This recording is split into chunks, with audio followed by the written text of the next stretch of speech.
Guys, সবাই কেমন আছো? আশা করি ভালো আছো। আমিও ভালো আছি। দেখতেই পাচ্ছ আমরা চলে এসেছি পার্কে। তো পুকু বেবিকে বললাম একটু ক্যামেরার দিকে তাকাও, ও কেমন পোজ দিয়ে দাঁড়িয়েছে দেখো। তো এখনকার বেবিদের কিছু বলতে লাগে না, ওরা এমনি এমনি সব কিছু জেনে যায়। ওরা আগে থেকেই সব কিছু শিখে এসেছে যেন, এরকম একটা ব্যাপার।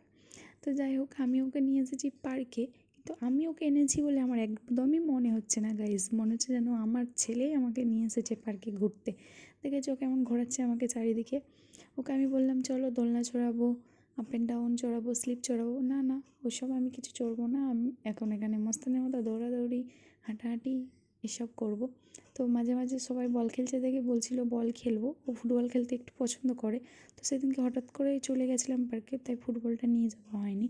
তো আমি ওকে বললাম দেখো বুকু, এদিকে কত ফ্লাওয়ার হয়েছে। ও ফ্লাওয়ারটা দেখে হাত দিতে যাচ্ছিলো, তো বারণ করাতে ও আর হাত দেয়নি, কথা শোনে। তো যাই হোক, তোমাদের তো মনেই হলো যে ও খুব কথা শোনে, আবার যখন ইচ্ছা হয় শোনে না, এরকম দুষ্টুমি করে। খুব দুষ্টুমি করে সবসময়। তো কার কার বেবি এরকম দুষ্টুমি করে অবশ্যই জানিও। তো ভিডিওটা কেমন লাগলো সেটাও জানিও। Tata, bye bye.